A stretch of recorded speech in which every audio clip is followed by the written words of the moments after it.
One doesn't have to eat food to survive. If you did, you probably don't have to eat any food. Friends, why are we now bothering about what we eat, what we do, what is the kind of food we should have?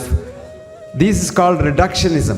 Man looks at things in bits and pieces each time. Let us for a change look at the whole. Why are we here? Where did we come from? What is our motto? And where are we going? If you look at all these things and think about it, you will come to one conclusion, which I want you to take home. It is not what you eat that keeps you going. It is what eats you that keeps you going. It is not what you eat that kills you. It is what eats you that kills you. You know what that means? Your negative thoughts. So the boss in the whole game of life is the human mind. Where is the mind? Never mind. But the mind is in, the whole body is mind. In quantum physics, there is no matter, there is only energy. So you are a part of this universal energy, otherwise called universal consciousness.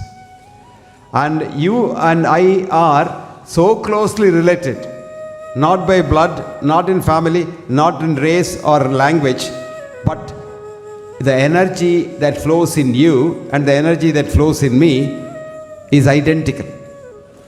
So the first principle that we should know is this world is interconnected. Whether it is philosophy or science, it means the same thing. The world is interconnected is the philosophy of the philosophers of yore. But right from Newton's gravitational theory down to the quantum physics, the interconnectedness of this world is shown. So one doesn't have to, as a matter of fact, one of the speakers earlier said, one doesn't have to eat food to survive. Our energy mainly for survival comes from the ultraviolet rays of the sun. The sun shines on this planet and the energy is in a Schumann ring. And from the Schumann ring, each one of us gets his or her energy. As a matter of fact, there was a Swami I saw in Karthikeyan's house who wouldn't eat anything. He will look at the sun for about 4 hours in the morning and then he survives.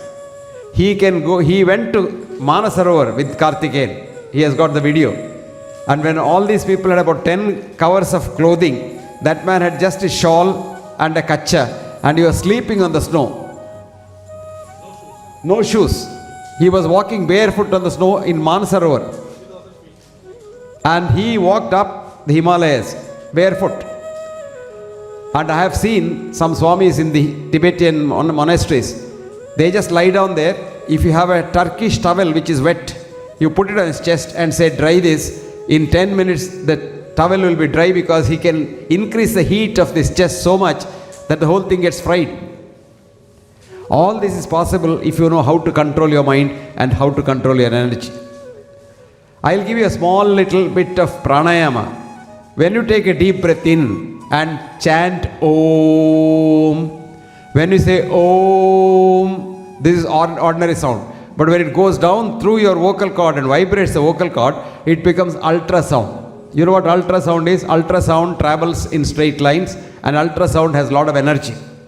When this ultrasound goes down to what is called the alveoli, the last bit of the balloon that exchanges gas between the blood and the air, it churns the water there and produces the bubbles, small bubbles to coalesce with each other. This is called sonoluminescence. And it produces so much of energy that you can get energy by just doing proper pranayama. If you did pranayama for 5, 6 hours to 10 hours a day, you probably don't have to eat any food.